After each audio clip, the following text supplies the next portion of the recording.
Couple reminders as we get started, housekeeping items. If you have questions, please write those on your cards. We can use those tonight in the discussion group. After the last set of speakers this afternoon, we'll have a chance to answer some of those questions from our speakers this afternoon. Also want to remind you that there's a breakfast in the morning sponsored by Zoetis that will be here starting at 6:30.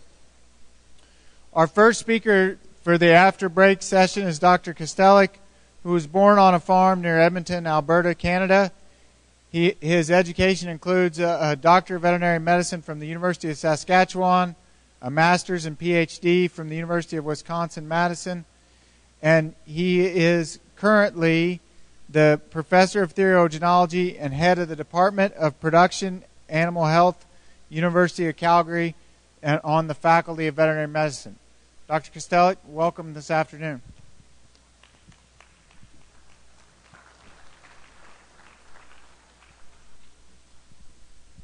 Well, thank you, Dr. White, and it's a great pleasure for me to be here. Truly, it is my first time here in Manhattan, Kansas, and I'm really enjoying myself. Looking forward to the lab sessions tomorrow. Okay, talking about looking at fertility in beef bulls. I really enjoy working with bulls, and I also enjoy talking about them, so look forward to sharing some ideas with you. Okay, first let's talk about some challenges in the beef industry. There's lots of history and tradition in the beef industry, which is a really good thing up to a point, but we also better be willing to move ahead and to do things somewhat differently. Historically, beef cows calved in May, and beef bulls were sold at 2 years of age, but that has radically changed. So now we've got cows calving earlier and earlier in the year. One of the challenges with that is that we tend to crowd animals together. We have a lot more infectious diseases, including respiratory disease, scours. We also have to breed cows back before the grass emerges, so we have to feed large amounts of stored feeds. Many bulls are sold as yearlings, and now we have more and more production sales, and so people want to sell their bulls early while there's still lots of buyers. Once people have bought bulls, they stop going to bull sales. So then it becomes a real challenge to get bulls to pass a bull breeding soundness prior to or very early in the year, so that they're able to get into those early sales. Bull requirements. What does a bull do? Well, he has to identify cows in estrus. He's got to be able to mount those cows. He's got to be able to successfully breed those cows, deliver large numbers of normal fertile sperm. If any of these are deficient, the bull will not be a functional breeder. He can have fabulous sperm. He's got a sore back. He's unable to achieve intromission. He's not going to get very many cows pregnant. In general, larger testes produce more and better sperm, up to a scrotal circumference of around 35, 37 centimeters, and then it reaches something of a plateau. We want to feed the bull to reach genetic potential for testis size, and we'll really talk about this, about early feeding and about later feeding and what we should do, and perhaps more importantly, what we should not do. We want the bull to be a functional breeder for many, many years to amortize the cost of that bull over a longer interval. Do I need to speak closer? Oh, there we go. That's better. Effects of bull nutrition. We did some work a number of years ago with beef bulls, more recently with dairy bulls. Some really fascinating stuff. Most of the work historically was done after weaning. We'll talk a little bit about that. Very limited amounts of work done very early in life, and this is some of the really, really key studies. So we did a number of experiments. This is one of them. In this particular experiment, we had a control group of medium nutrition. That was 1/3 of the bulls. We fed them that medium nutrition from 10 weeks to 70 weeks. These were beef bulls, but we weaned them early so we could modulate the nutrition. We also had 2 experimental groups. They were both fed low nutrition during calfhood, and then after, which is from 10 weeks through to 26 weeks. After that, half of those bulls went on to a high nutrition, and the other half went on to medium nutrition. So overall, we had 3 groups. We had one group which was medium, so they got medium nutrition from 10 weeks through to 70 weeks. A second group was low nutrition from 10 weeks to 26 weeks, and thereafter they went on medium. and the third group low initially, and then they went on high, creating our three groups. These are the graphs for testicular development. You can think of these as scrotal circumference because they're essentially the same thing. Early on, we have this diversion here. The bulls on the low had their testes growing at a slower pace than the bulls that were on medium nutrition. And on the figure on the right, this is not working. On the figure on the right, you can see testicular size, or if you think of it as scrotal circumference. These are the bulls that were on medium. Their testes grew on this plateau. The bulls that were initially on low, you can see they were permanently lower. These bulls here in the middle, even though after 30 weeks, we put them onto high nutrition, you can see that they never ever caught up to the other bulls. And the bulls that were on low and then on medium, they had the smallest size testes throughout the entire study. We sent these bulls to slaughter somewhere between about 65 and 70 weeks. At 70 weeks at slaughter, we've got paired testis weights in these bulls, approximately 600 grams. In the medium bulls, the bulls that were restricted early on had testes that were roughly 20% smaller. The bulls that were initially low and then were supplemented were more or less in the middle. In terms of onset of puberty, the bulls that were medium reached puberty approximately 30 days earlier than the bulls that were on low and then medium. So by restricting these bulls early on, we delayed puberty, we made their testes smaller. We had some compensation when we fed them a little better, but we could not get them back to the same level. We did a second study. In this study, we only had two groups. We looked at a group of bulls that were fed medium nutrition throughout the entire time, from basically 10 weeks through to 74 weeks. We had a second group which we supplemented early on, and they got high nutrition from 10 weeks until 30 weeks, and then they went on to a medium nutrition diet. So overall, we had a control group fed medium throughout, and the second group then was fed high initially and then medium. And putting this into context, for us, medium was more or less 100% of requirements for both energy and protein, and high was about 130% of requirements for energy and protein. Oh, okay. Thank you. So the medium group, that's better. The medium group was 100% for energy and protein. The high group was about 130% for energy and protein. And in the previous study with the low, that was about 70%. So we went about 30% above and 30% below requirements, and all bulls got all the minerals and all the vitamins that they needed. This is body weight in those bulls. Again, we had the one group which was fed medium throughout the entire time. The other group was supplemented early, from roughly 10 until 30 weeks. You can see that the bulls that were supplemented early, even though after 30 weeks they all got the medium diet, they remained larger throughout the entire study. Testis size, again, even though we only supplemented prior to 30 weeks, you can see these bulls that were supplemented early were on a different trajectory. So we created bulls with larger testes. We sent these bulls to slaughter about 65, 70 weeks. The bulls that were initially on high reached puberty a little bit earlier, but not significantly. This is where it gets very interesting. At slaughter, the bulls that were initially supplemented had testes about 20% larger. Perhaps more importantly, they had roughly 30% more daily sperm production. So by feeding bulls better early, we created bulls with larger testes, produced more sperm, and those effects remained even though we went back to a common nutrition after 30 weeks. So summary of these nutrition studies. Beef bulls fed high nutrition during calfhood, which is about 30% more energy and protein together, had more luteinizing hormone, the profound differences there. Earlier puberty, about a month, but they had larger testes and more sperm, roughly 20-25%. Those are very large differences that we produced in those bulls. There was no indications whatsoever that high nutrition during calfhood had a negative effect on semen quality or on fertility. We looked at sperm morphology, we looked at in vitro fertilization, and also seminal plasma proteins. The other thing is that nutrition after 30 weeks had limited effects on reproductive development, including an inability to overcome earlier deficits. So we need to feed the bulls really well prior to 30 weeks. And that's the time when we can influence them. Obviously, that's when most of those calves are going to be suckling their mothers. So we need to look at some sort of a creep feeding option. What about after weaning? There was a lot of work done in this area, particularly back in the 1970s and the 80s.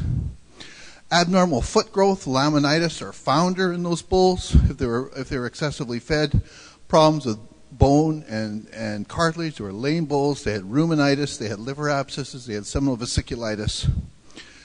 The bottom line here is that do not overfeed bulls after weaning. It's idiotic to feed bulls essentially a feedlot ration, get them excessively fat. There's a lot of negative outcomes.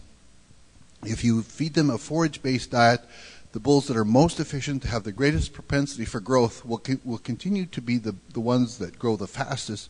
They will just have a relatively smaller difference from the bulls that are fed on very high energy diets. Summary of nutritional management. We really need to focus on that early period from calfhood through to weaning.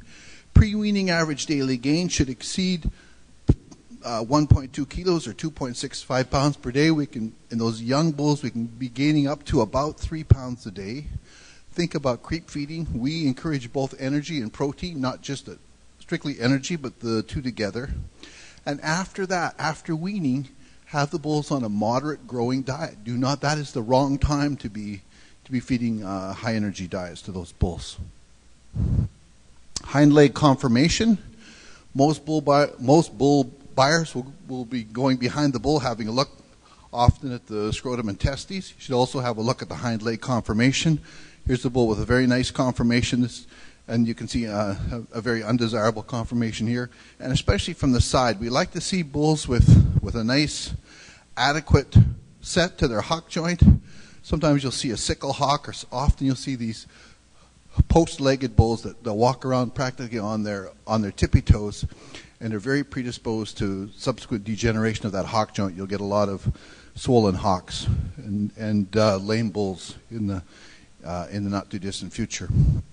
Abnormal feet are a substantial concern. You can see there's problems here with corns, a real badly twisted claw, and again a less affected claw.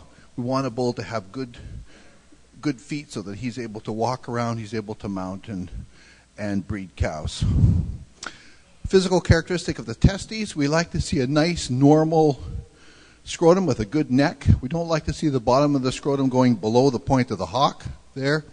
We don't like these bulls that have a very narrow or really lack a scrotal neck and they have the testes tucked up. The absolute worst is these bulls with virtually no scrotal neck whatsoever. The testes are practically jammed against the body cavity. In general, these bulls are going to have semen quality issues. On a warm day, they simply cannot get those testes away from their body.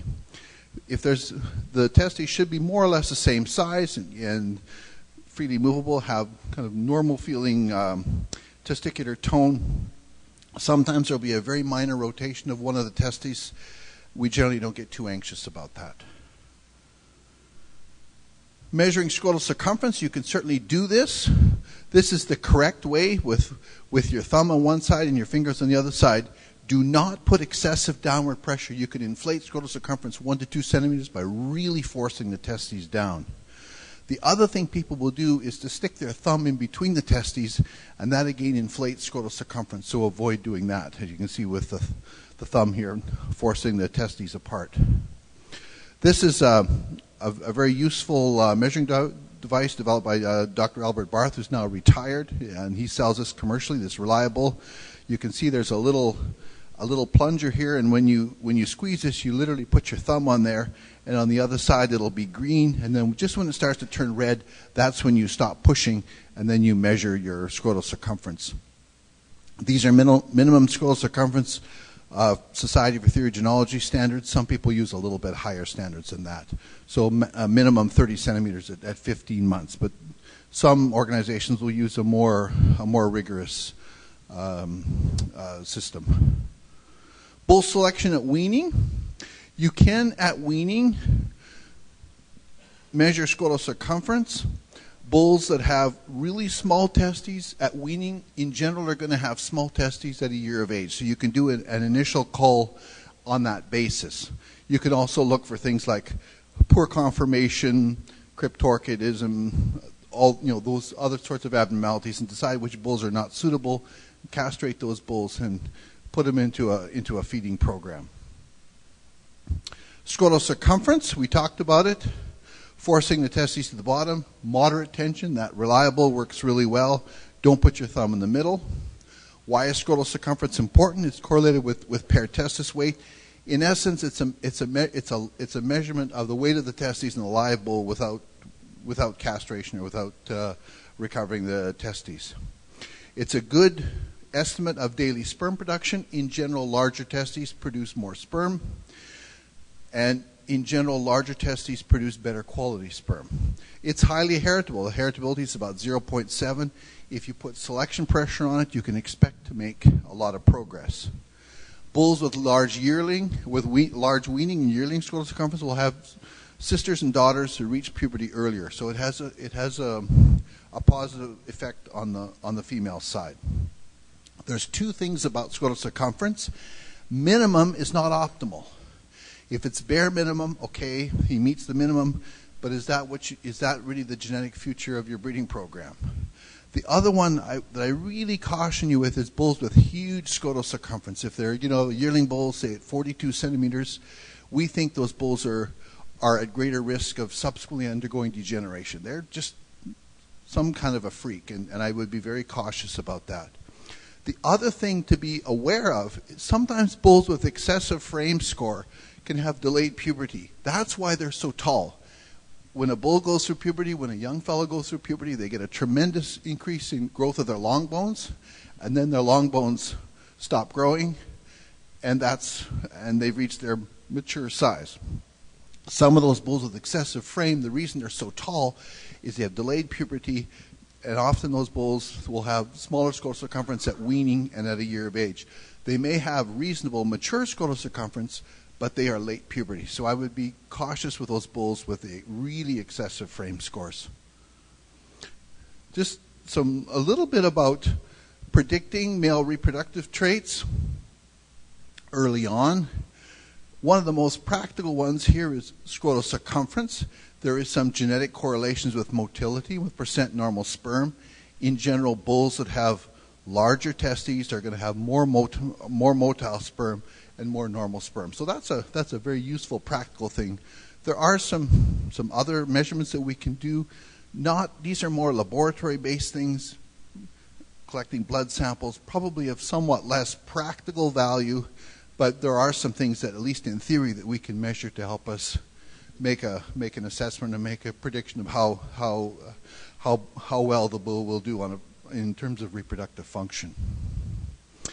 So goal of a bull breeding soundness evaluation, really our goal is to identify the subfertile bulls. We like to say we want to identify the studs and eliminate the duds.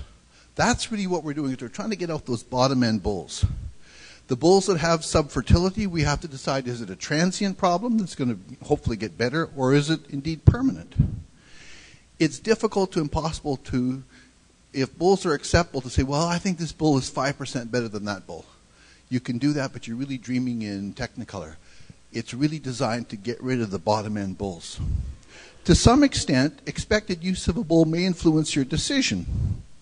If you're looking for a bull to get a few heifers pregnant, and the project is going to go into a feeding program, that's one thing. If you want the bull to breed a lot of cows and to be the future of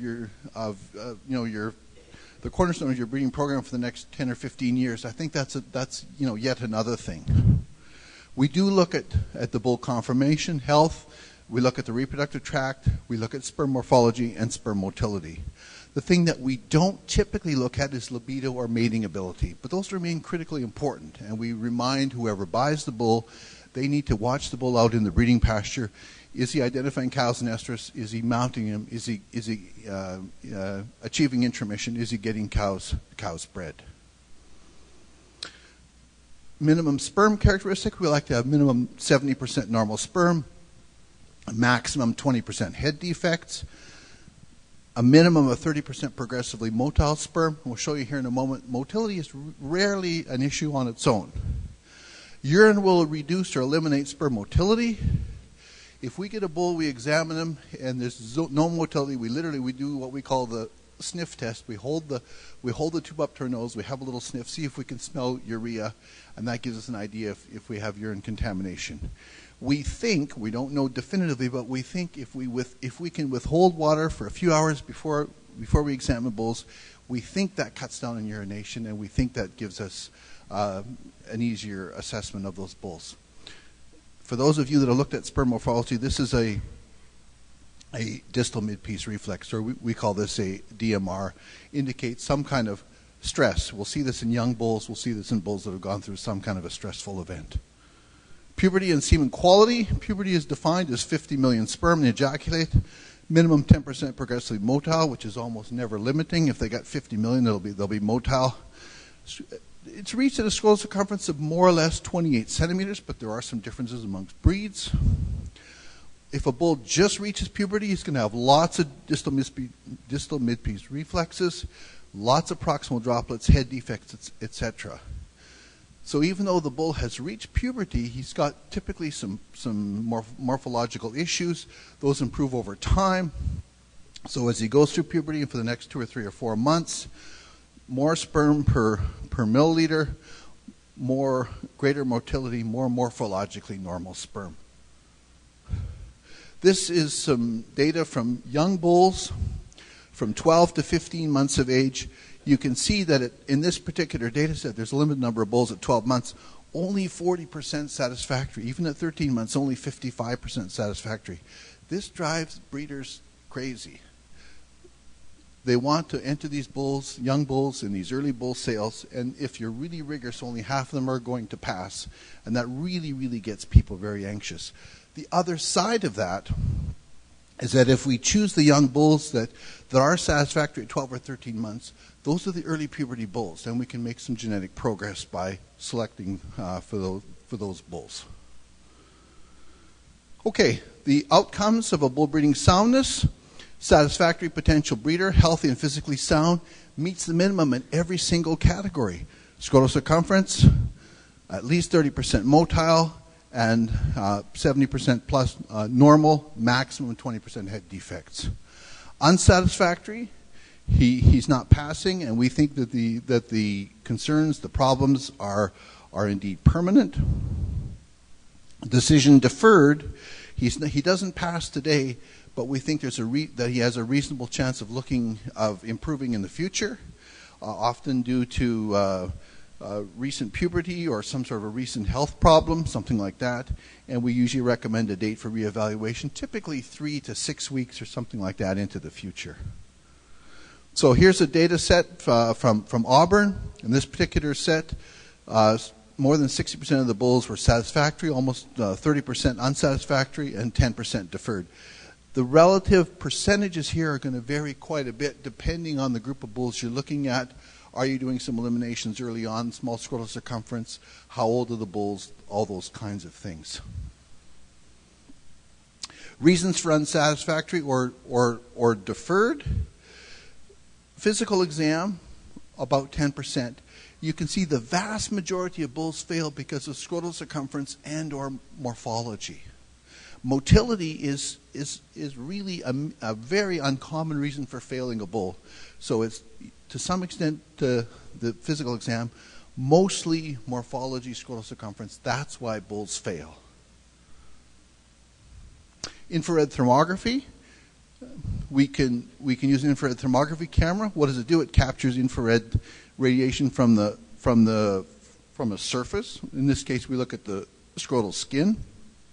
The temperature should decrease from the top to the bottom, and left to right it should be quite uniform. Bulls with an abnormal scrotal temperature pattern have impaired semen quality. So if a bull's got got an abnormal thermogram, he's almost always going to have semen quality issues. Some bulls have a completely normal pattern, but they have other reasons that their sperm are not satisfactory. So here's we have a young bull in a chute. We have an infrared thermography camera about a yard or so behind the bull, and we literally aim it at the back of the scrotum. We just need him to be standing base wide and the scrotum not moving, and then we can image those testes. It only takes a few moments. And these cameras are now are reasonably priced. We can get a camera for $3,000 or $4,000, and we can do a very quick examination. Here's a couple scrotal thermograms. This is a very normal bull. The outline of the scrotum is here. It's really warm here over the top of the testes, and it gets cooler as we go from the top to the bottom. It gets a bit cooler. This bull has got some huge issues. Again, we can see the outline of the scrotum here, but he's got some really big warm areas. So this bull almost guaranteed is going to have problems with sperm morphology and fertility. We can capture these images in a moment. We can simply look at them. It gives us another tool. This is some work that Don Lunstra at Clay Center and Glenn Coulter at Lethbridge did a number of years ago. They took a whole group of yearling bulls. They did thermography. They took 30 bulls. These all passed a standard bull breeding soundness based on scrotal circumference, motility, morphology. So all these bulls were deemed acceptable. They exposed them individual sire mating, about 18 heifers per bull, 45-day breeding season. And they divided the thermograms into normal, questionable, and abnormal. The normal ones looked absolutely fine. The abnormal were absolutely abnormal, and the questionable were sort of in the middle.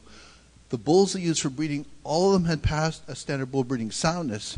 The pregnancy rate in the normal and the questionable was 83 to 85%, and they had a lower pregnancy rate here in the abnormal, even though all of these bulls had passed a standard bull breeding soundness. Does it replace examining semen? No, but it gives us another tool. Advanced approaches to predict fertility. This is actually looking at frozen thawed semen. We're using a computer to measure the motion of the sperm. We normally do this just very subjectively, just under the microscope. Low fertility bulls had a distinctly different pattern of motility than high fertility bulls. To some extent, using this machine, we can get new ideas or additional information around motility and some predictions of fertility. Genetics and genomics. There's a big push now to look at genetic predictors. We have these SNPs, or they call them SNPs, and from that we can get estimated breeding values, and then we can get direct genomic breeding values. We're seeing more and more of this. It's more advanced on the dairy side than it is on the beef side. There are these SNPs now for sperm motility, for semen volume, total number of sperm, but these are in Holstein bulls. One of the challenges, even on the Holstein side, where we've got quite a bit of information and we think some bulls are really good, but still it's not perfect, and sometimes bulls that are ranked very high on this particular index will still subsequently fail their sire proof. This is being used more and more. It's probably more used on the dairy side because they have more information, better information. And one of the challenges on the beef side, whether you can transfer amongst breeds, that can be a challenge. And then we need to work out the relationship between genetic correlations for reproduction and for performance traits. Overall, this is more advanced on the dairy side than on the beef side. I think there's some opportunities for this going forward, but it's not the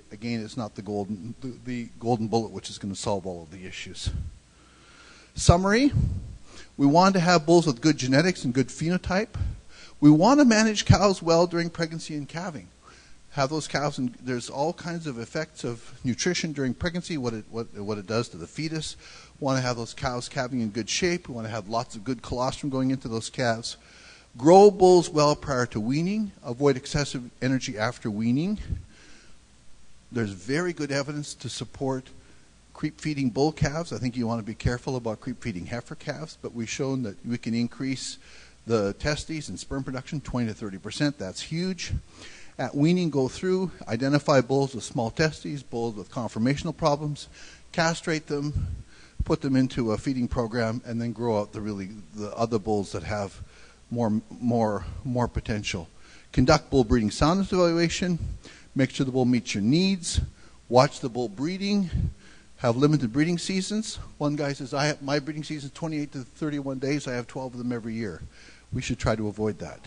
Conduct pregnancy diagnosis. And with that, this was one of my great opportunities in my life. This is at the zoo in São Paulo, Brazil.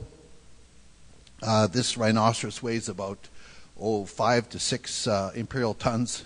This head is about 40 inches tall. I'm standing in kind of a moat here and being able to feed them some alfalfa hay. Really a huge thrill. This is my contact information. I'm around for the rest of the conference. Be absolutely happy to talk to you about your bulls. Thank you so much.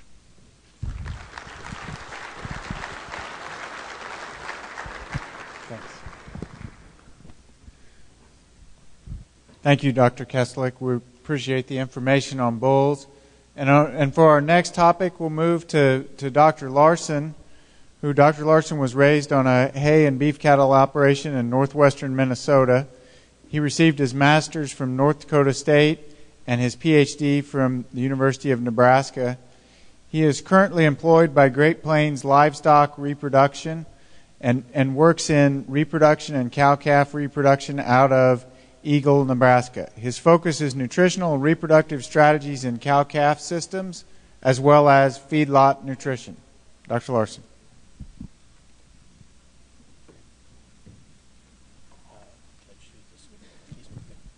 Thank you. I'd like to thank the Beef Strategies Group for inviting me to come here and talk. When Rick asked me to talk, I really had no idea what I was going to say because I think this is a topic that's difficult from my perspective as a consultant. But then about 11 o'clock, I got a pretty good idea because Galen basically gave my talk for me. But I do agree with a lot of what he said. I think it's very, very astute. I also need to thank Marty Ropp. This paper came about when he asked me to contribute to an article that he wrote for SimTalk. And what we see, I consult for a number of his member clients, and what we see in the broader industry is a lot of bulls that are fed too hard and a lot of bulls that do get too fat. And so we're not necessarily trying to pick on anybody, but we're trying to provide our experience and how we like to see bulls developed. And so really the topic of this should have been how to get bulls fat enough without ruining their feet, failing the semen test, and melting during the breeding season, because oftentimes these are problems that we experience as bull producers. How many out here are bull producers? Show of hands. Oh, Lord, I'm going to get something thrown at me. How about commercial cattlemen? I think somebody asked that before. Okay, so we got a pretty nice smattering of everybody.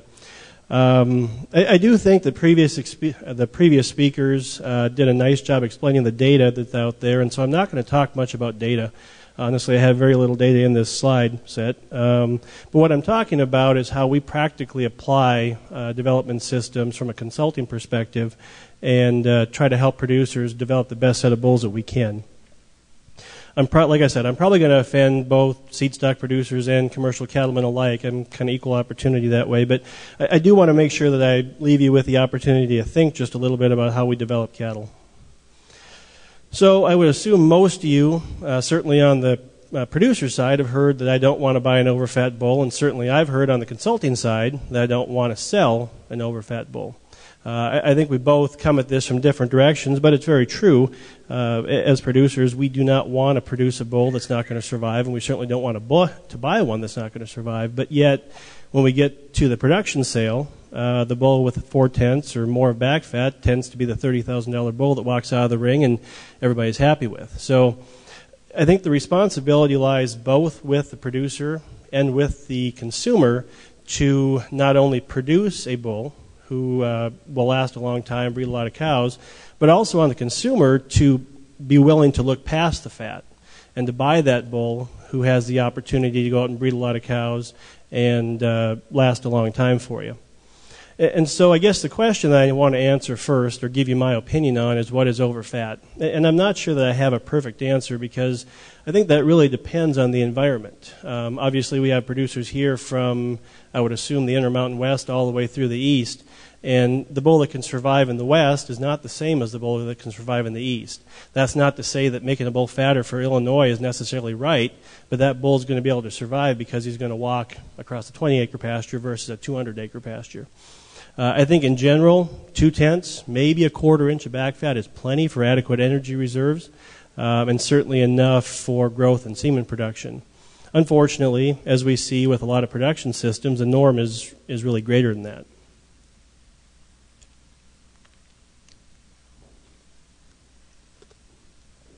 The challenge then that we have as consultants is there is very little practical applied data out there for us to reference. No offense to the people that have done some research in the past. It's very good information, but it doesn't necessarily tell us how we want to develop that bull or how we apply that at the farm level. And so what I'm going to talk about today is mostly field experience and personal observation. I should preface this by saying that we have a production sale as well. We sell about 60 bulls a year. And so what I'm talking about is some of what we're doing at home as well as what I'm doing with my clients. I think the biggest point of the talk I want to give today is that we really need to bring professional feedlot management skills to bull development. Not that we want to feed a bull like a feedlot calf, but we want to treat him when we're bringing him up on feed and when we're managing him the same way as we do with the feedlot, because in the feedlot we are trying to manage rumen health and certainly trying to manage the feet. One of my big beefs, and I guess I should say this in the next couple of slides, but there's a lot of anecdote and a lot of magic out there for developing bulls. I think Dr. Arthington talked about the magic trace minerals, and that's one of the magic solutions, but there's a whole host. There's probably 1,000 different magical solutions to developing bulls. And the problem with these is they do add a lot of cost, but they don't oftentimes improve a lot of performance. And so we really need to be basic, we need to be practical, use on-farm feedstuffs, and try to make this just as efficient as possible while still producing that kind of bull that we want to sell. A few of my beefs, just because I do have the microphone and I can point them out. One of them is bull tests. Now, bull tests can be an excellent avenue. I don't want to offend anybody necessarily that runs a bull test. It can be an excellent avenue to compare genetics, especially for the small and medium-sized producer. But the problem that I see with a lot of bull tests is that we're pushing bulls past their maximum potential for performance, simply trying to make the maximum gain so you can beat your counterpart in the gain test. And that's not what we're trying to do. We're trying to allow that bull to express his potential, but not push him past his genetic level for expression. And I already talked about this, I guess, but specialty feed additives, there's way more marketing than science behind a lot of these products. All they do is offer a Band-Aid to poor management and ultimately create a dysfunctional bull. So, again, going back to really basic practical development, I think we can do everything we need to do without spending a lot of extra money. This one is really contentious, and actually two of my counterparts in the company told me I probably should tone this down just a little bit, but I don't think I'm going to, because self-feeder development, I think, ruins more good bulls than anything else that we do in bull development. Now, that's not to say that you can't put a self-feeder program together that works, but 90% of the programs I see are very detrimental to the long-term health of bulls because there's no way to control intake. Those bulls have the opportunity to eat 10 pounds, they have the opportunity to eat 30. And they don't eat forage like they should, and I'm going to talk a little bit about forage here in a few minutes. And so what we do is we create an environment that fosters acidosis, basically destroying the rumen, and as the previous speaker talked about, destroying the feet. And along with this, I don't think intake limiting technologies are effective.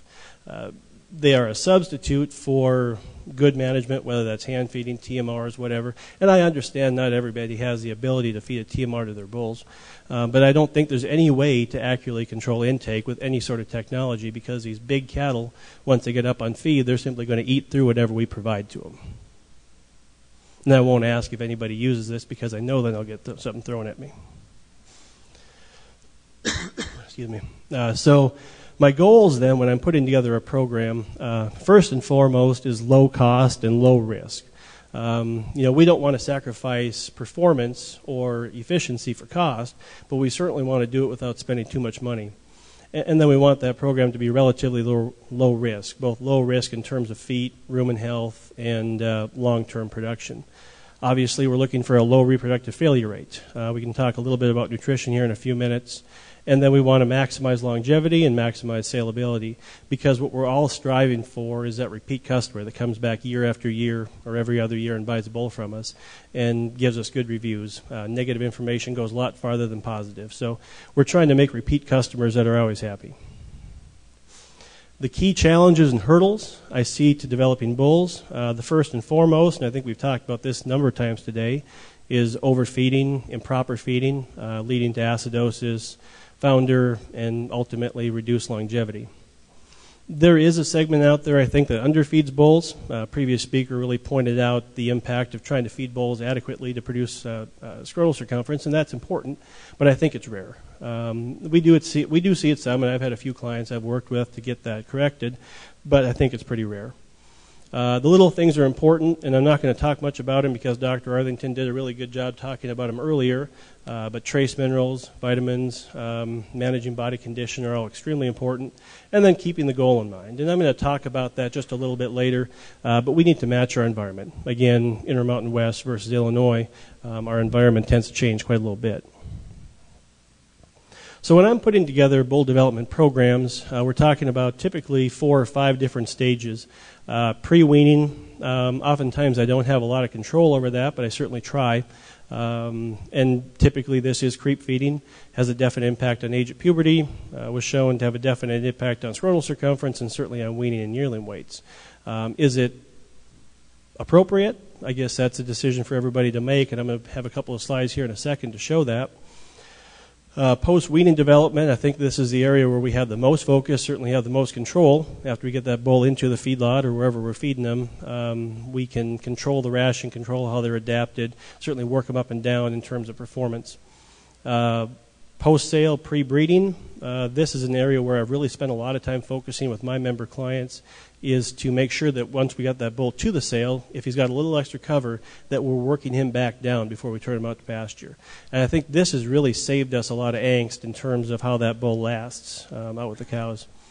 During the breeding season, we don't have a lot of control. Obviously, that bull's going to run with the cows, and sort of what he is what he is, and so we're trying to do everything in the front end to make sure he lasts. And then the fifth, and oftentimes difficult to accomplish, is post-breeding.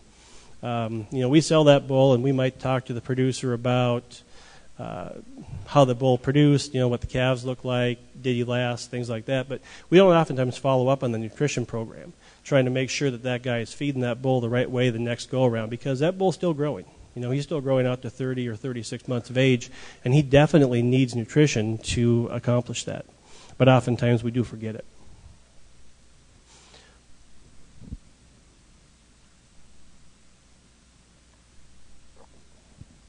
Sorry, I'm fighting a cold here. So the first part about development then, of course, is that pre-weaning phase. And I think there are some fetal and calf development things we can talk about.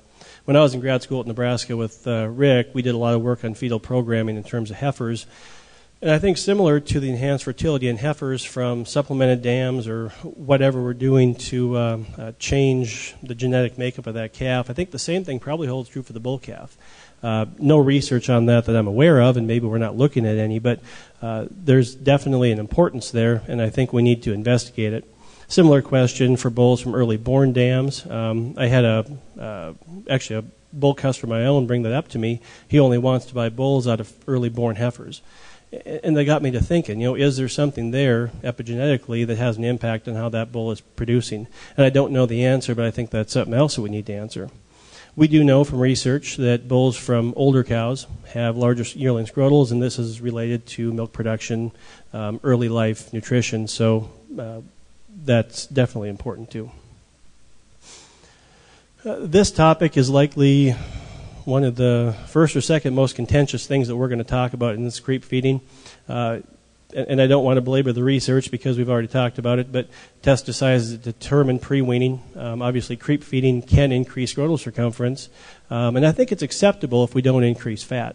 But we need to find a way to control creep intake. Otherwise, if those cattle are consuming 12 to 15 pounds creep feed, we're going to make an awfully fat bull before he ever gets weaned, and if we're feeding the heifers along with him, we're going to do the same thing to the heifers.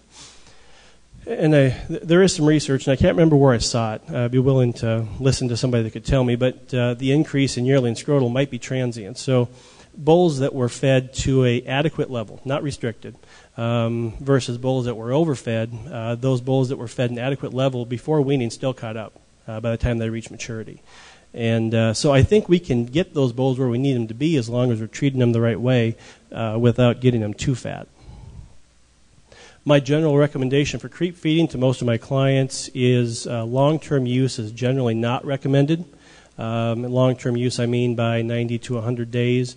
It's definitely oversold, and it's often rewarded on the auction block. So when you're producing bulls, you gotta weigh the value and the drawback to creep feeding. What I recommend is if we're going to use creep feeding, we use it as a weaning tool. About that 2 to 4 weeks before weaning, we'll put the creep feeders out there to give that calf a little bit of feed to get him used to coming to a bunk and eating out of something else other than grass, not a mama. And I think this is useful. I don't think the 900-pound weaning weights are nearly as impressive as they used to be. People have a lot more data out there, and they can sort out bulls by EPDs and genetic testing versus just simply weaning weights. And I'm not sure that increase in scrotal circumference, if we're getting a 40-centimeter scrotal, is that really relevant long term. And I think you pointed that out earlier, that huge scrotal maybe isn't all that important. So once we get that calf off the creep feeder, we need to adapt him to feed. And I think this is where a lot of us probably struggle. And certainly my clients, we work on this constantly, getting that calf adapted to feed, because getting that calf adapted onto feed, just like we do in the feedlot, is very important. And there's long-term consequences of mismanagement, both in terms of rumen health, foot health, and long-term productivity. Obviously, appropriate ration design is crucial, making sure that we have enough roughage in the ration to maintain rumen health, and then developing the ration system to match the environment. Controlled adaptation and controlled intakes are absolutely critical developing cattle. So when we're working cattle up on feed, we're doing it in stages. We may have 4 or 5 different rations to make that happen. The problem is oftentimes bulls are pushed too hard too early because we're trying to gain test them, get every single pound we can out of that calf, and the consequence of that is one of these a pointer? The consequence of that, of course, then is acidosis. As we put cattle on feed, our challenge is we're moving from a forage-based pastoral system to a feedlot diet, and a multi-step ration system is necessary to convert the rumen bacteria from primarily fiber fermenters into starch fermenters. Now, creep feeding might hasten that some, but creep feeds generally, if they're developed the right way, are typically high fiber. And so while we're converting some rumen bacteria, we're certainly not getting all the way that we need to be. And so we need to make sure that our rations are designed such that we are reducing fiber in the ration, building up concentrates over a controlled period slowly. The key points to adaptation that I oftentimes see with clients is erratic consumption. We're used to feeding cows. We're used to feeding pre-weaned calves. We're not oftentimes used to feeding these feedlot cattle, and especially bulls, high intake bulls, they fluctuate a lot in dry matter intake. So you'll see bulls that want to fluctuate 4 or 5 pounds a day, and you can't let them do that. We need to walk that up, pound of dry matter every day or a pound of dry matter every other day. And that's where bunk management training becomes so critical, trying to make sure that we work with these guys to understand how we walk cattle up on feed, how we feed at the same time every day, ration design, etc. And roughage is essential to managing intake. We're controlling the amount of roughage in the ration, working those cattle up, working those cattle down as we need to, and that helps us not only control the rumen environment, but also control intake. And this is where my bias lies. I think hand-fed or TMR-fed ration systems are so much easier to control, and we can make a so much healthier rumen environment and, of course, long-lived bull by using that TMR system over a self-feeder system. So what is acidosis? And I don't want to belabor the point because I think a lot of you in here probably understand it pretty closely. But just to describe it, acidosis develops when carbohydrates are consumed rapidly by unadapted or adapted cattle. So what we find is rumen pH drops below the optimal level and produces high levels of lactate, which is, of course, lowers rumen pH and causes damage. This can present in acute forms or subacute forms, and I think subacute is probably more insidious in bull development programs than acute, because we see long-term damage from some acute acidosis. Not only does subacute acidosis reduce feed efficiency and gain, which is a result of destroying structures in the rumen, but it also creates lesions in the rumen that release bacteria and other vasoactive chemicals into the bloodstream, which travel to the extremities and cause vasoconstriction, cause tissue death, and ultimately cause foot problems. In more severe cases, then we see bloat, and acute acidosis, and along with bloat, of course, can cause death. If you look at the feet, and I think as bull consumers, we need to always be looking at the feet in these bulls before you buy them. And I think we've seen some pictures of this before, but if you look at this hoof here, you see these abnormal bands in the foot, and that's an evidence of laminitis. And so at some point in that bull's development, he's experienced some sort of acidotic challenge. Similarly here, we see claw lesions, this corkscrew claw, where that bull is just developing their foot incorrectly. And acidosis can cause both short and long-term impacts, and so not only do these bulls have a problem when they're young, but this problem follows them throughout their lifetime. So as bull consumers, we need to be aware of what that foot looks like, and if you see any evidence of foot trimming on those cattle, I wouldn't buy them, because the chance that bull is going to have problems on down the road is much greater, whether that be from feeding or that be from genetics. And again, this is probably contentious, but I think a hoof trimmer has no place in a well-managed bull operation, because if you have to have the hoof trimmer there, there's something else upstream that we need to fix before we have that problem. So I've talked about some of this before, I think, but feeding to manage the rumen is awfully important. The first thing that we need to look at is increasing the particle size of grains. Another problem with these self-feeder programs oftentimes is we have very finely ground feeds, and these ferment very quickly, they pass very quickly, and produce a lot of acid in a short period of time. So if we have problems, we first look at increasing the particle size of corn, the particle size of milo, whatever you happen to be feeding. We also reduce, on the flip side, reduce the particle size of roughage. We have a lot of roughage in these bull rations, and so the problem that we see is the bulls will sort. And if we cut the forage a little finer, we have a lot less problem with sorting.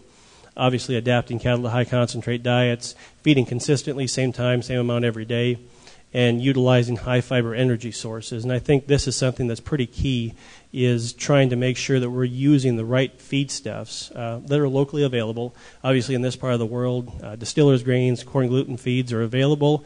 They are excellent sources of protein. They're excellent sources of energy, and they change the rumen environment to be much safer. Now, I know there is some argument out there against using those products because of issues with sulfur, issues with softening feet. I've heard everything under the sun, and I think as long as we're careful with them and we use them adequately but not excessively, we can control those problems. Roughage is so essential in these bull development programs. We can control dietary energy and control intake by the amount of roughage that we include, provide sources of protein. If we include them between 25 and 75% of the ration, you'll catch most of the ration systems I put together. Obviously, this depends on the producer's goals and their customers' preferences. And again, like I said, appropriate particle size is essential. Talking a little bit about the targets then that I have for these development programs is I really want to see that cow wean off about 50 to 60% of her mature weight in calf weight. And if she can't do that, do we want to sell a bull out of her? No, not every year. Obviously, cows have a bad year, but year in, year out, you'd like to see them do that. My development targets are anywhere from 2.5 to 3.25 pounds a day gain. Again, that depends a lot on the environment. And excellent performing bulls will obviously beat those numbers, but they're expressing their potential versus being pushed to exceed their potential. I don't want to belabor this because this is not a nutrition meeting, but net energy for gain in a lot of these systems, anywhere from 50 to 55 NEG. I like to see ration protein at least 13%, if not 14%, because we know that lean gain requires extra nitrogen. And then I'm going to talk a little bit about trace minerals as well here in just a second. I do think the NRC requirements for trace minerals are extremely low, especially for these reproductive programs. I make very heavy use of chelates.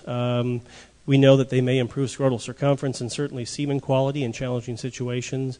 And as Dr. Arthington pointed out earlier, especially if we have antagonists present, both in the feedstuffs and the water, they will help get around that problem.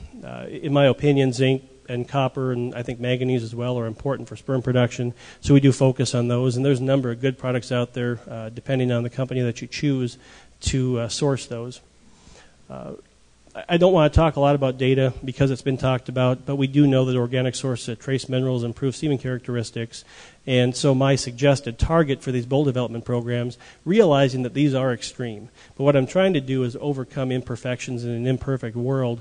I'm looking for about 80 parts per million of total zinc and manganese, with 40 or 50% of that is chelated, and then between 20 and 25 parts per million of copper. And I think this is also critical to develop a high-quality hoof that both lasts in post-weaning, also when the calf gets to pasture. My production targets, I want to create lean growth to achieve 50 or 60, perhaps a little more of mature weight by a year of age, and then continue to gain another 5 to 10% before that first breeding season. Certainly develop minimal fat in the scrotum, and then feed those bulls to express marbling without creating excess fat. And this is difficult because it's hard to feed marbling into a calf that doesn't genetically have it. And so I oftentimes have to work with producers to get the development program set up correctly so we don't create problems. Certainly in terms of the testicles, obviously the purpose of the testicle is to keep the scrotum is to keep the testicle cooler. So if we insulate that scrotum full of fat, we're going to notice problems with semen quality on down the road. And that can even be noted up to 45 days after fat reduction. So we need to work those bulls down after turnout, but we need to give those bulls at least 70, 80 days of work down if they're too fat to get those those bulls back in breeding shape. I think I'm going to skip this for sake of time because it's already been covered. So I guess the question is, why do we get those bulls so fat? The two questions is it buyer perception or is it seller perception that causes us to get them so fat? And I think I would argue that it's really the seller's perception, because as I talk to more and more bull buyers out there, they're very savvy. They're using these tools. They're using genetic data. They're using EPD data, and they can see past all that fat that we put on them. So just real quickly, I want to consider two extra scenarios. One, we're either getting a bull to weigh about 1,500 pounds at yearling or 1,200 pounds at yearling, putting a lot of creep feed into that heavier bull, a little less creep feed into the lighter bull, looking for that heavier bull to gain about 4 1/4, lighter bull to gain about 3 1/4.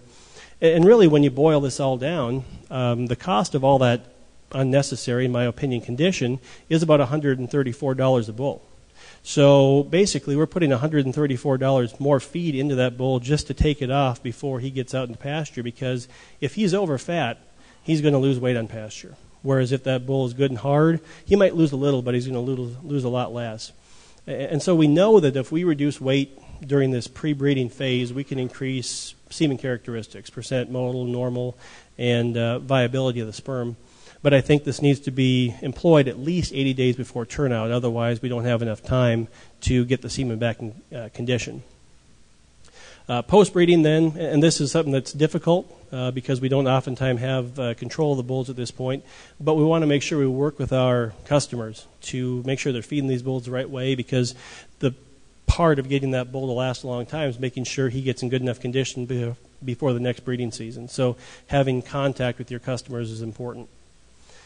A few management concerns just here to wrap up. Excellent hygiene, pen maintenance is critical, and I wouldn't bring this up other than the fact that we see in some of these bull operations where we don't bed enough, we get more reproductive system infections because those bulls are in a lot of mud. Not only that, but we also see a loss of feed efficiency.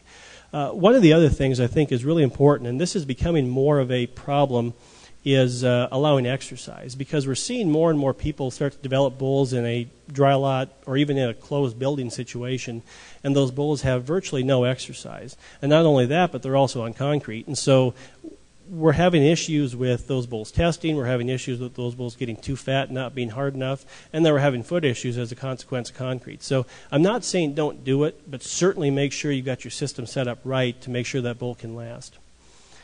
Environmental considerations, bedding is awfully important. keep bulls off concrete, like I said. And then virgin 2-year-olds and fall bulls. I don't know if anybody in here sells virgin 2s or falls, but I found a lot of utility in turning those bulls right back on pasture in the summer. If you keep those bulls in the dry lot for 2 years, you have a lot more foot issues than if that calf's out running during the summer, and you make a much better bull. So I think in closing, your development system, make sure you establish a system that fits your environment, know your clientele, have a professional attitude about it, because we are developing a product that's half the genetic pool. I think the commercial cattleman is using EPD and genetic data very effectively. Make sure that we keep reiterating that. A problem-free bull will earn you a lot more loyalty than a high-performing sire. And a bull refund program is not customer service. Thank you.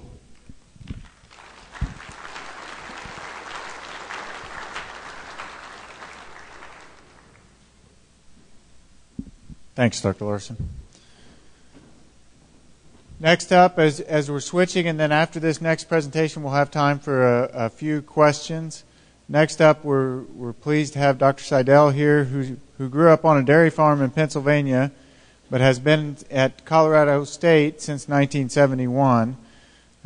He's currently University Distinguished Professor Emeritus, and in 1992, he was elected to the U.S. Academy of Science. He's made many contributions in both embryo transfer and sex semen, and we're interested to hear his thoughts today on sex semen.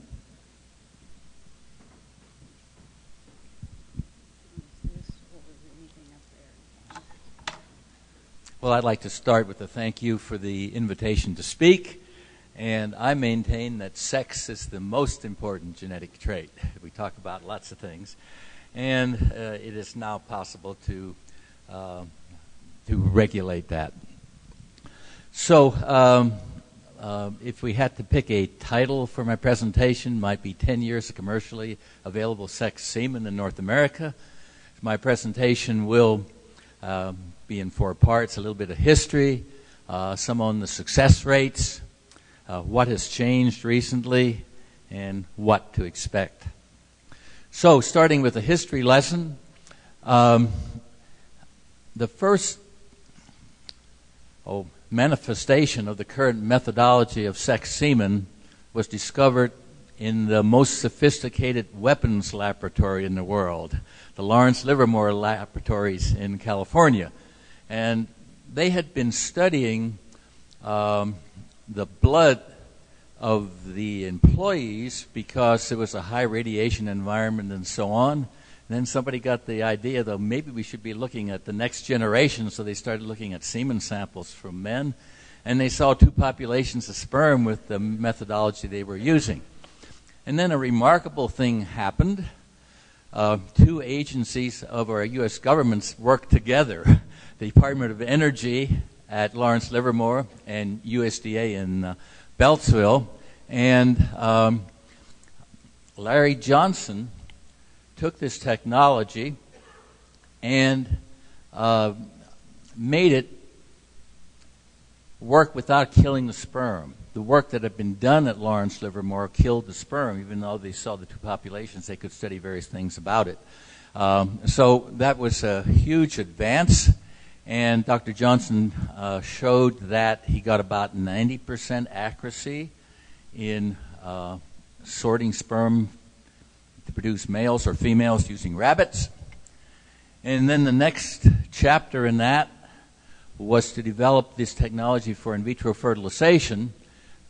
The equipment was too slow to produce enough sperm for artificial insemination, and so they went to in vitro fertilization, and so those experiments were done in England and Ireland. And then in the late 90s, early 2000s, at Colorado State University, we made this system work for artificial insemination with a number of tricks and so on. And the first commercial license for sex semen went to a company in England, Cogent, and they've been producing sex semen ever since. In 2007, this technology was acquired by Sexing Technologies in Texas, and they currently control a lot of the aspects of sex semen. So one of the problems with this work, and I was confronted with it when I tried to make this practical, is how to fund it. And I simply could not get enough funding, or any at all really, from USDA and so on, to do this research without going to private capital. And this has happened with agricultural research in a lot of ways. The seeds we buy are mostly from large companies. Pesticides and sex semen had the same situation. There are over 300 patents on sex semen. In fact, there are probably over 500 at this point. Most of these patents are not efficacious or useful, or put it differently, they're useless, except for, bluffing investors and bluffing other people who might develop new methods. So, the bottom line, however, is private funding made sex semen practical. And this means that there are patents, licenses, and royalties involved. In your proceedings, I concentrate on that aspect of things. So, and I'll not say a whole lot about it today. The company Sexing Technologies in Texas controls most of the intellectual property. One unfortunate thing is the data information is proprietary, so we don't really know exactly how sperm are sexed anymore these days. And as they make improvements, those improvements are not provided for potential competitors. And then one thing we really learned is attorneys are expensive. So, the main application of sex semen in North America has been with dairy heifers, and this just shows as commercially available sex semen was available, that over up to currently probably close to 20% of dairy heifers are bred to sex semen in this country, by far the main application. And it's plateaued at something like that. Okay, problems with sex semen. It's too expensive to use normal numbers of sperm, so there are fewer sperm per dose with sex semen. That's my fault. That's the only way I could make the thing practical. And so we established that when you get to about 2 million sex sperm per dose, the pregnancy rates were not too bad, and that enabled it to be used commercially. The sexing process does damage the sperm slightly.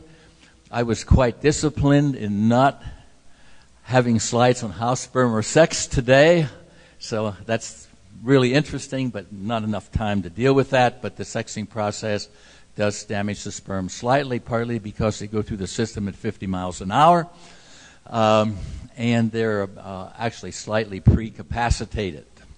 And then another problem is one can sort frozen semen, but then you can't refreeze it. It's the two freezings damage the sperm, so that's not practical. Technological summary is where we are today. The speeds of sexing have more than doubled over the last 10 years, but the fundamental procedures are unchanged. The sperm are still sorted one at a time. These machines are remarkable. They'll make 180,000 measurements per second, every second, in series. So you count 1 to 180,000, all that happens each second. Other methods don't work. Purity can exceed 95%. The industry standard is 90%. There have been products that are less than that, that are less expensive. More pure is more expensive. Accuracy is similar for X and Y sperm.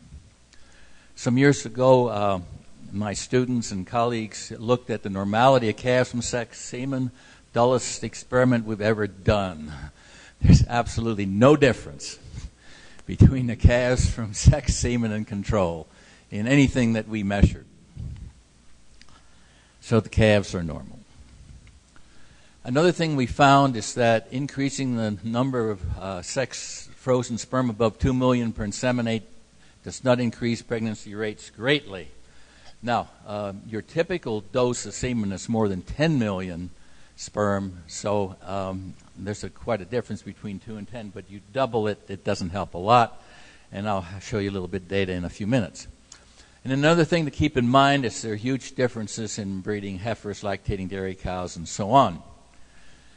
Sex semen works best with virgin heifers. I say partly because maybe it's a smaller reproductive tract and you're putting in fewer sperm, so they don't get lost as easily. But in any case, it works fairly well with heifers, and it works pretty well with beef cows, and not so well with dairy cows. We are really stretching the system with sex semen. Slightly damaged sperm, fewer per dose. You've got to do everything right. If one doesn't optimize these things, sex semen doesn't work. Okay, here's an experiment. Now, this is from data that are more than a dozen years old, where we used 20 million control sperm using the same bull, same inseminator, same herd, same everything, 2 doses of sex semen, 1.5 million versus 4.5 million, and there was just no difference between those 2 doses of sex sperm under these conditions. And the way I like to think about the fertility of sex semen is what is the fertility relative to controls?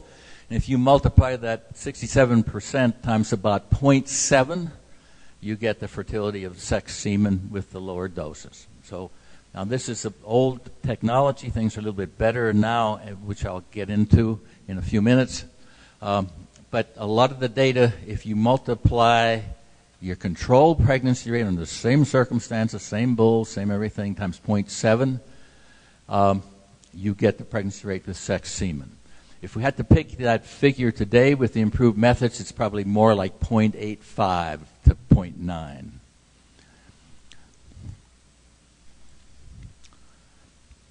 Now, if you do everything right, and in this case we used the same number of sex sperm as control sperm, we got the same pregnancy rates.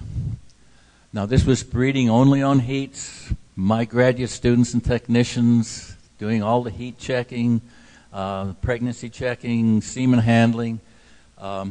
Again, we used 5 times as many sperm and got a 6 percentage point, which is more like 10% increase in pregnancy rates.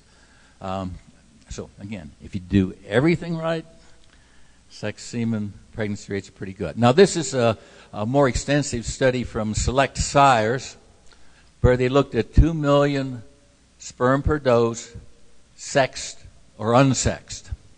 In each case, they got about a 5 to 6 percentage point increase in pregnancy rates, but the sex semen pregnancy rates were much lower than the unsexed. And again, with that first row of data, they could sell 5 times more semen than with the second row. So it's just too expensive to use 10 million sex sperm, although with new techniques that may be changing. Estrus synchronization works very well with sex semen. It almost doesn't matter how you synchronize if you breed on heats. Best to breed 12 to 24 hours after onset of estrus, and fixed time AI is not recommended, although I'll give you some other data here in a little minute, that modifies that a little bit. With sex semen, it's best to have the egg waiting for the sperm. So the sex sperm degrade faster than unsexed sperm in the reproductive tract while waiting for the egg. So what that means is it's best to breed just a little bit later than you normally would with unsexed semen. And what we found is best to breed 6 to 12 hours later if you're using sex semen relative to what you'd breed with unsexed semen. Here's some older data of ours where we're a little bit lazy. So when we're breeding these heifers, we breed once a day in the evening. And so we breed those that were in heat half a day or 1 day earlier. And this just shows that we were better off breeding 24 hours after onset of heat than 12 hours. Not a big difference, but a real one. Okay, now if you're going to use fixed-time AI, we go back to some of the data from Missouri, Jordan Thomas, Dave Patterson. And let me go through this slide. It's probably the most important slide I'll show you today. First top two rows of this table concern unsexed sperm. And so this was a fixed-time AI. And I don't recall the exact treatment. It was probably a 7-day co-sync plus seed or something like that.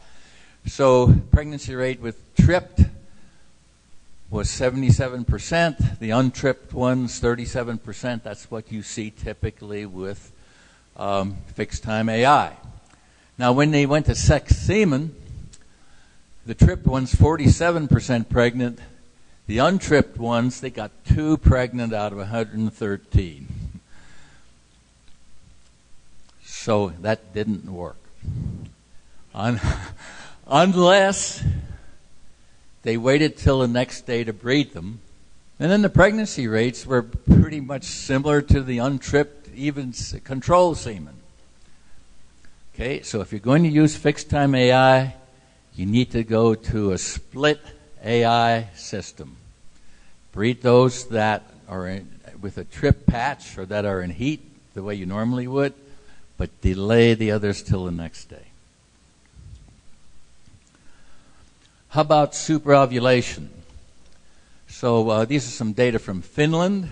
They happen to be with dairy, superovulating dairy cows and heifers. So with sex semen, it worked. Sex semen and heifers worked pretty well. Fewer embryos, 6 versus 7. But with cows, it didn't work quite as well. The important thing that's consistent about using sex semen with superovulated animals is depends on the bull. Some bulls works pretty well, and some bulls, sex semen just does not work all that well, at least with superovulating cows. And empirically, one just has to figure out which bulls work. Now, the embryos produced from superovulation are normal pregnancy rates, except the sex ratio is skewed. So it works. And even if you only get half as many embryos, if you have the sex you want, you don't waste recipients using sex semen. So sex semen even makes sense, even though you don't get as many embryos in many situations. And that's especially true with dairy cows where they don't want the bulls. Now, a special use of sex semen is combining it with in vitro fertilization. So the way this is done typically is one collects oocytes on the farm by transvaginal aspiration, and then those oocytes are shipped by Federal Express or UPS overnight in an incubator. So the incubator is maturing the eggs. These eggs need to mature for about 24 hours, so that works well with the system. And then, rather than using sex semen, you use frozen semen that's thawed and sexed on the spot. And very important, it's not refrozen. And that semen works very well to make embryos. It works almost better than unsexed semen. And that's partly because the sexing process kind of precapacitates the sperm. So again, what's very important here is that the sperm are used frozen, thawed, sexed, and then used without refreezing. One of the fringe benefits of sexing semen is we get rid of the dead and dying sperm in the process. And we do that by adding food coloring to the system and so on. So the sperm that we actually collect when we sex are very good sperm. Now, unfortunately, with the standard procedures, we freeze them again and then kill half of them, right? So we sex them and freeze them and kill half of them, and that's the product that you folks all buy. But with this system, I mean, that's true with unsexed semen, too. We kill half of them when we freeze them, right? Okay. But with this system, we have gotten rid of the sperm that have been killed by the freezing, and it works very well. And then those embryos can be transferred or frozen. So these are really interesting data from New Zealand, where there's no freezing involved whatsoever. So they simply collected semen, sexed it, and used it fresh. And that works in the New Zealand situation. And in that situation, pregnancy rates, these are really non-return rates, but another measure of fertility, were very similar with sexed semen and control semen. That's not very practical because you have to do everything in real time. Those sperm are no good after a few days, but it's another option that's being considered in some places in North America. Okay, a few years ago, there were major changes made by sexing technologies in the sexing process. They are proprietary. I have a pretty good idea what they did, but it's not known for sure. And what they did is they took the standard methodology and head-to-head compared it to what they call Sex Ultra, and they got about a 4.5–5 percentage point improvement in fertility. And you say, well, 4.5–5 percentage points, that's not so great, but it's really 10%, right? You're getting 10% more pregnant. So this is definitely an improvement, and it is a product that's universally available today. I'm going to take just a minute to go over my latest experiences with sexed semen with my own cattle. A cattle bred this spring, and we used one of the so-called long synchronization schemes for heifers that Dr. Patterson went over. So, 14 days of cedar, remove the cedar. 16 days later, give prostaglandin. 66 hours after that would have been fixed time AI. Okay, we only bred those that had a tripped estrotech patch. We put those patches on when we give prostaglandin. And we did not give GnRH to those. If they had a trip patch, we just bred them. If they didn't have a trip patch, we gave GnRH and bred them the next day.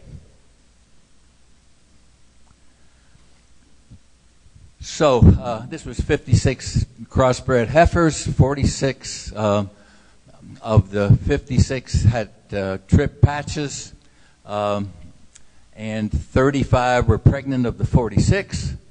Those bred the next day were 10 with untripped patches, given GnRH, bred the next day, got 3 more pregnant. But the bottom line is this is a split time or maybe double fixed time AI. We got 66% pregnant of those heifers. No heat checking. Now, I think it was partly luck, partly trying to do everything right, partly a good inseminator. It wasn't I. Partly good semen from reputable AI outfits. So, again, that's what happened with the last thing where we tried to do everything right, getting 2/3 of them pregnant without heat checking sexed semen. I take that even with unsexed semen with heifers. Now, 18 of them were not pregnant, and we did a resynchronization on those to do a repeat AI. So, and this is something that you might want to consider both for sexed semen and unsexed semen. So, what we did is 12 days after the fixed time AI, we put cedars in these heifers, and 8 days later removed the cedars, had estrotech patches put on, and so those that didn't, those with trip patches on June 2nd were bred, And those with newly tripped patches the next day were bred, and I don't have the pregnancy data on those, but it's something that's worked quite well for us in the past.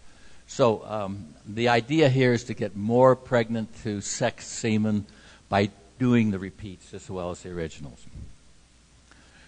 Current costs for sex semen, it costs about $15 a dose to sex the semen. So you have the cost of the semen plus $15. Under some circumstances, this may be closer to 10, but with royalties and so on, that's what it costs bull studs to sex the semen, if we're honest about maintaining double inventories and all that kind of thing. Now, if you do custom sexing, you can send your semen to Texas and they'll sex it. It's more like $25 a dose. Biggest cost with sex semen is lower fertility. Even with all the razzle-dazzle and so on, if you're out there every day using it, the fertility is going to be lower than with unsexed semen, with the way things are done today. Now, again, if you do everything right, it can be equal to unsexed semen. There are extra costs to collecting the semen that I won't go into. Now, one of the things that's happening slowly is increasing the number of sperm per dose. And I mentioned that doubling the number of sperm didn't increase the pregnancy rates a whole lot. But it looks like with the newer technology, it might end up producing an extra 4 or 5 percentage points. But this doubles the cost of semen, or there's just half as many doses to sell if you put it in at 4 million and 2 million. But nevertheless, this is probably a direction that the industry is going. So let's say that you have to pay $30 a straw for sex semen, and let's say we're going to put more sperm in, it's more accurate, and we're going to get 55% pregnant. And if it's 95% accurate and 95% or 90% survived at breeding age, if you multiply that out, it costs you $64 extra per heifer with the sex semen. This does not include the cost of the lower fertility under most circumstances, but that's just something to think about. A number of us think that we may end up with higher fertility with sex semen than conventional semen. So I already mentioned that we remove the dead and dying sperm when we sex automatically. There's just discard it. I also mentioned that with that in vitro fertilization system, we get excellent fertility. That is, sexing thawed semen, but then using it immediately. There are a number of studies in sheep that show that sex semen is the equal fertility to unsexed semen.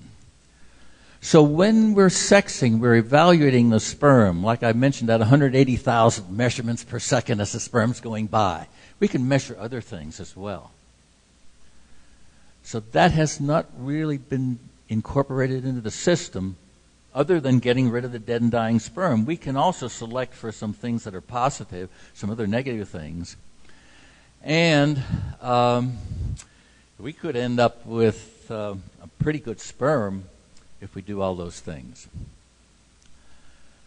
In the future, unsexed semen could become obsolete. One sex or the other is always more valuable when you're breeding cows.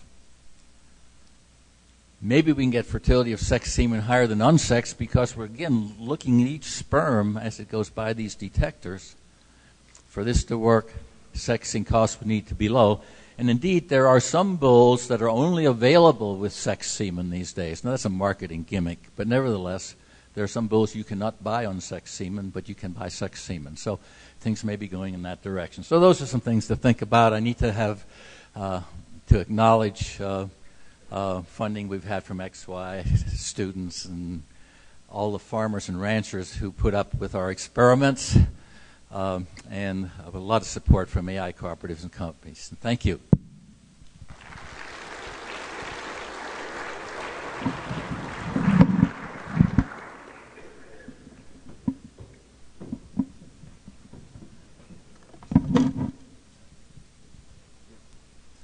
And so we now have time for some questions. If you'll raise your hand, we'll get a microphone to you, or we can go with some of the questions that were written and turned in.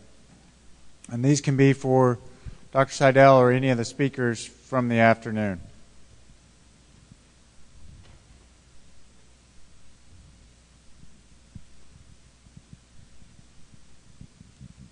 Okay.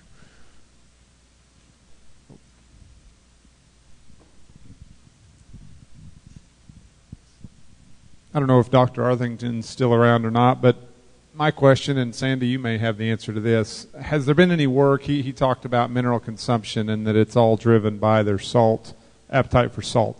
Has there been any work on individual cows' appetite for salt? In other words, is one cow eating 6 ounces and the other one eating 1, and what effects those may have on health and reproductive efficiency? That's a good question. There has been some work on the variability of intake, but not on the consequences of that variability. So within a herd, for instance, as you move further south, we generally formulate free choice minerals for low intake, 2 ounces a day.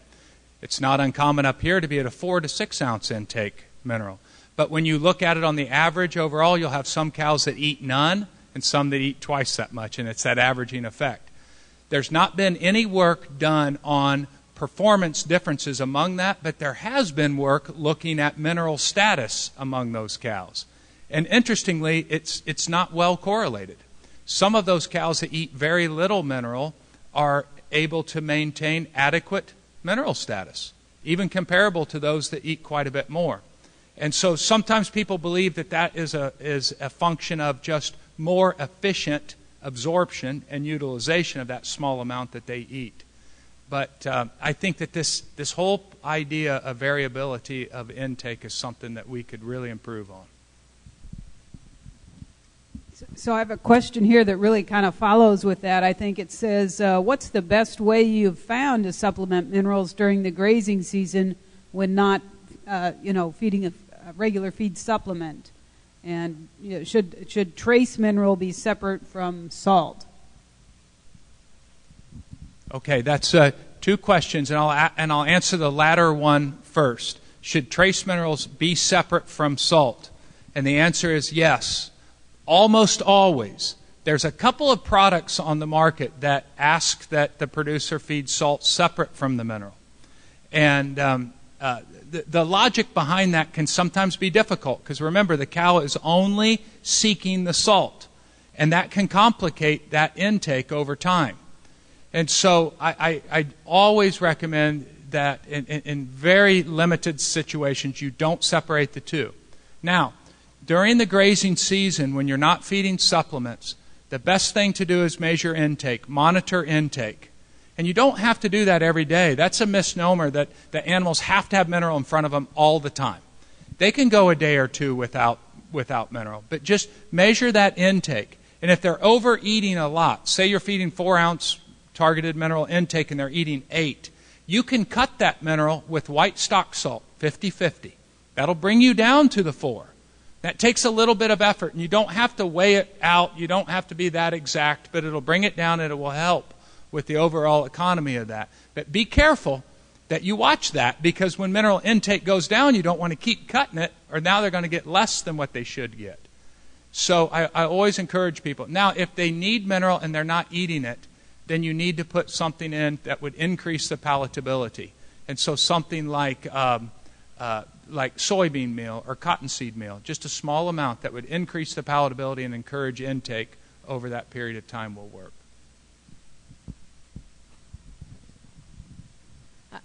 I had a question on synchronizing large group of cows, and we're talking about the cortisol levels and the stress and the negative impacts on conception rate. So if I'm bringing in a group of 200 or 250 cows, I'm sorting the calves off, running the cows through the chute, everybody's bawling like crazy at everybody.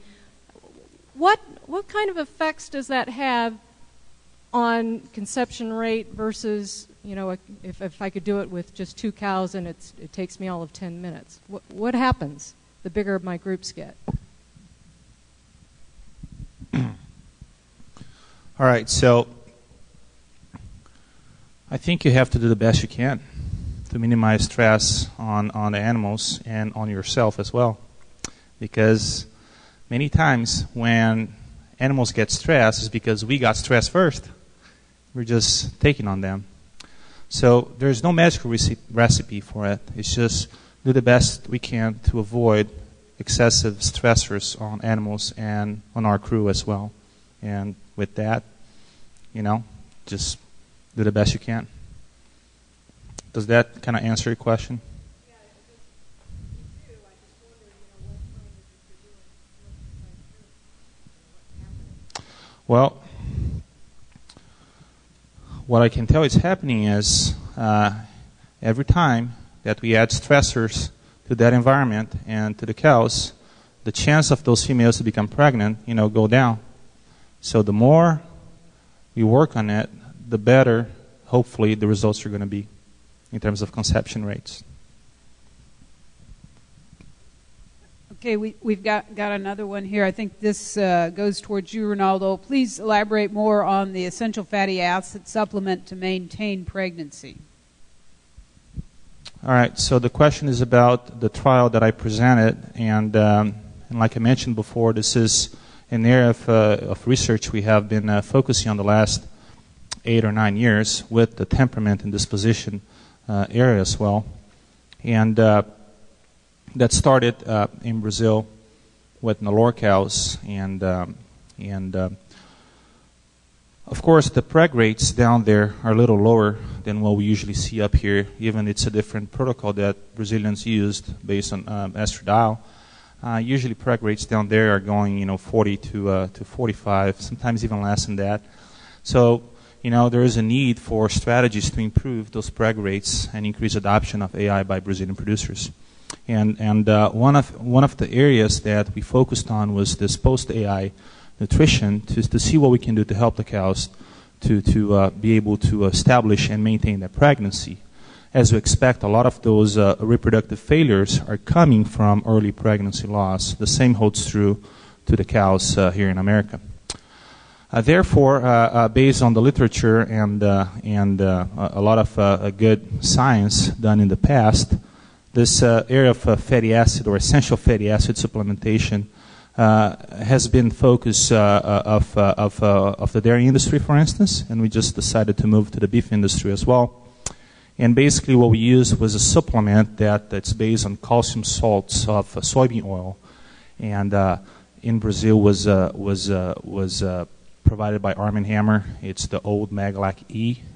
And here in America, it's the counterpart of Maglac R, which is now called Essentium. That's the product that we use. There are other options of calcium salts of soybean oil, but I can't tell you if those are going to work or not because I only work with this specific product that I just mentioned. So with that in mind, we tried to develop a post-AI supplement that would give the cows an extra chance to maintain their pregnancy, because the physiology shows that those specific fatty acids actually aid in terms of embryo development and the ability of that embryo to tell the cow that he's or she's there. Consequently, the cow realizes she's pregnant, and then she doesn't cycle back again, and the pregnancy is maintained. It's called Essentium. It's provided by or manufactured by Arm & Hammer, Church & Dwight, Arm & Hammer, and Animal Nutrition. And if you just walk outside the door, you're going to get more information about it. But anyway, like I said, there are other products available. I just can't tell you if those are going to work or not because the research that I did was using that specific supplement. Does that answer the question? Okay.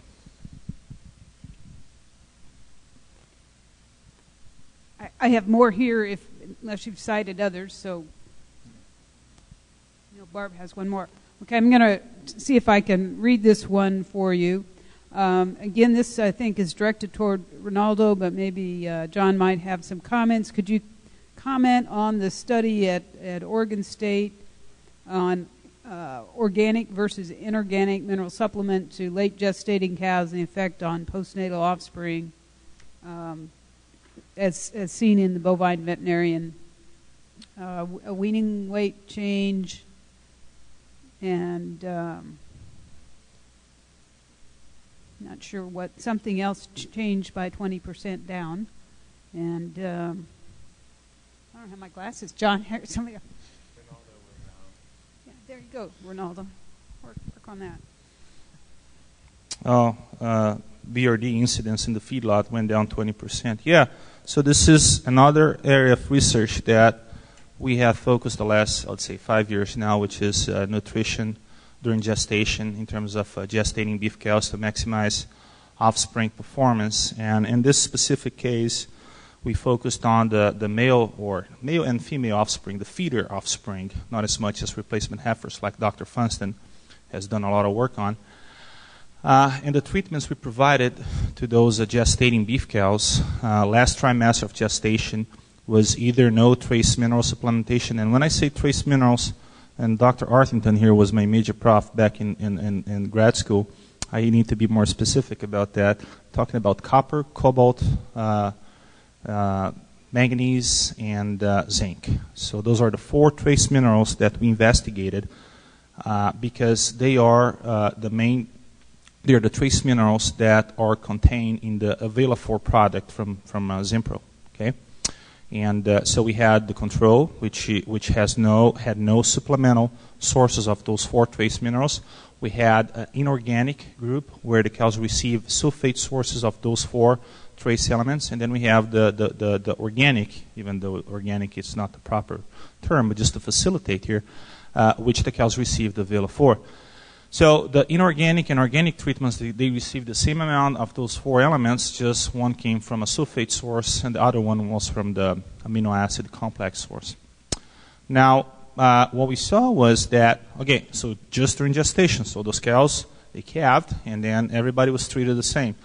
What we saw was that, if I can remember right, weaning weights, when you compare the calves coming from the control cows, were about 30 pounds lighter than the calves from the inorganic cows, which were in turn 30 pounds lighter than the calves coming from the organic cows. Now, there was a huge difference in weaning weights, okay? If you compare controls with organics, it was almost 60-pound difference.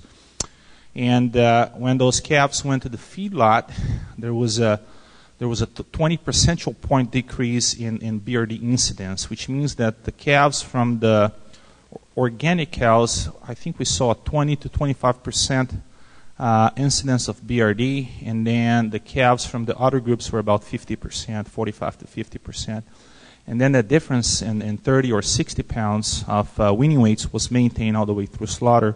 So the carcasses from the organic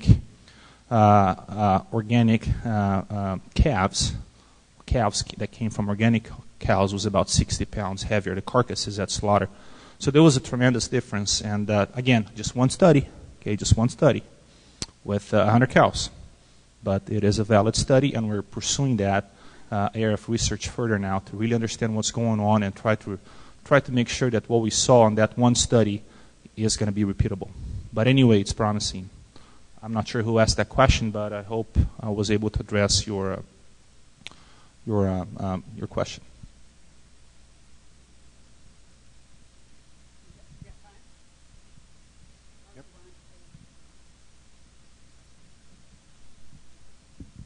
I heard one comment about feeding or synchronizing heifers and keeping them in a lot and the reduced conception rates, and that it was worth considering not confining them.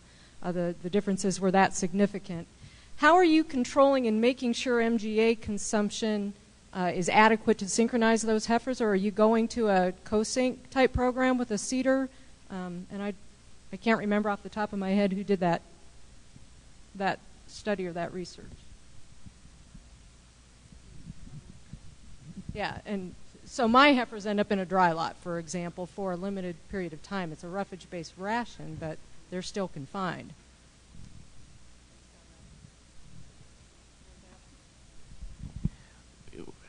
Not speaking directly to heifer situations, but when we were able to use MGA in cows before FDA more or less came out and said that because it never received the label clearance for use in cows, we were using it pretty extensively prior to the approval of the cedar for cow programs. And one of the things when I was at the University of Kentucky that we had great success with on pasture situations with cows was to remove the salt out of the pastures and introduce it into the carrier that the MGA was going to be delivered in. And so in that case, the cows were getting 2 ounces of salt in the carrier prior to the time MGA was introduced. And given that rate of consumption and their anticipation that they were getting the salt in the carrier, it really helped us in terms of our intake on pasture, and we didn't have any problems at all. I guess I would make another comment on that, and maybe John has one as well.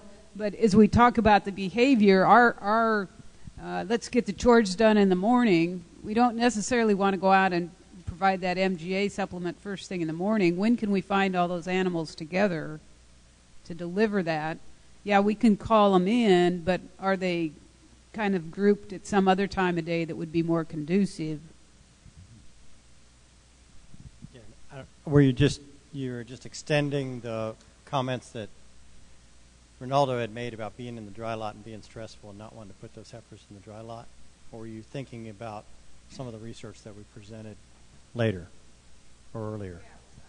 So I think Rick's probably here, and he probably could address that better than I. But if I remember that study correctly, Rick, you supplied, that was Shelby's study, and you supplied that during the MGA period, were they back in dry lot, everybody?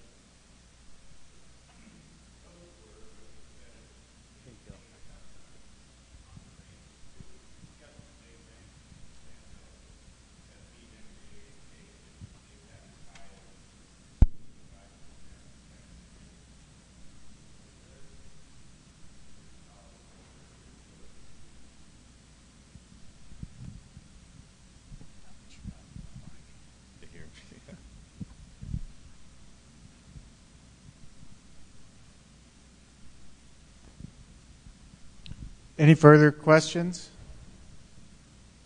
Thanks, everybody. The shuttle will leave at 5:45 from in front here to go, and breakfast in the morning sponsored by Zoetis at 6:30.